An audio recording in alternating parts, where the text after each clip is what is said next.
Healthy technology use for children. Today's children are growing up in a high-tech world. According to a 2015 national survey by Common Sense Media, 53% of children 8 to 12 have their own tablet and 24% have their own smartphone. Among teenagers, 67% have their own smartphone. Point 1. American parents believe they have an important role to play in helping their children develop safe, healthy habits for technology use. According to this year's results from the American Psychological Association's annual Stress in America survey, 94% of parents say they take at least one action to manage their child's technology usage during the school year. Yet despite the effort, 48% say that regulating their child's screen time is a constant battle, and 58% say they worry about the influence of social media on their child's physical and mental health. In other words, many American parents are looking for better ways to handle their children's tech use.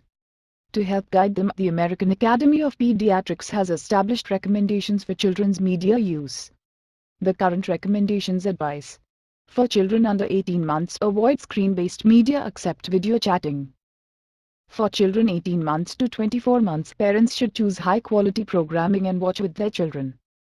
For children 2 to 5, limit screen time to 1 hour per day of high-quality programming. For children 6 and up, establish consistent limits on the time spent using media and the types of media. These researchers contend that instead of focusing on how much time a child spends on digital media, parents should consider the content of that media and the context in which they're using it. So what's a concerned parent to do?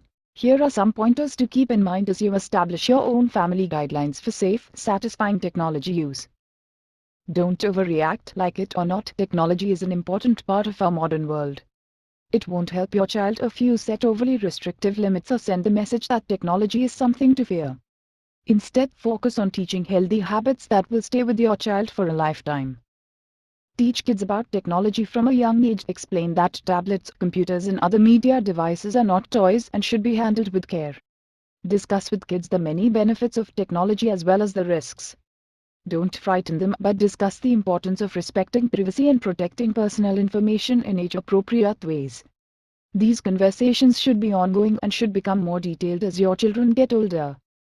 Use your judgment. While screen time limits are often a good idea, consider the context when establishing your family's rules for technology use. Video chatting with grandparents is different from playing a video game, for example. If you're entertaining your preschooler on a plane, the world won't end if she has a little extra screen time that day.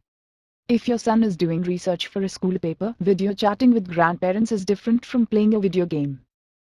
Protect bedtime. Studies show that using digital media at night can interfere with sleep quality. Point 2. Consider restricting the use of phones, tablets and computers for at least 30 minutes before bed.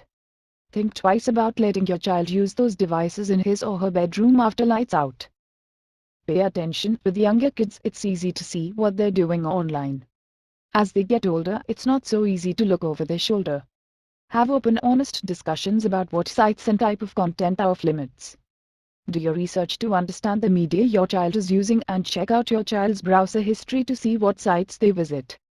Explore software to filter or restrict access to content that's off limits. Teach good online behavior. People often say things online that they'd never say to someone's face. According to a 2014 study by the internet security firm McAfee, 87% of teens have witnessed cyberbullying. Talk to your children about the importance of being respectful in their digital interactions. Encourage them to come to you if they witness cyberbullying or other troubling information online. Discuss digital decision-making. It can be hard to discern whether some websites are reliable sources of information or not. Have conversations with your child about how to evaluate authenticity and accuracy online. Explain why they shouldn't download unfamiliar programs, click on suspicious links or share personal information on unknown apps or websites. Also teach your children not to respond to unsolicited messages from strangers and to tell you if they get them. Foster real-life friendships. Some kids who find it difficult to connect with peers spend more time online than playing with friends in real life. But digital friendships aren't a replacement for the real thing. Help your child develop social skills and nurture his or her real-life relationships.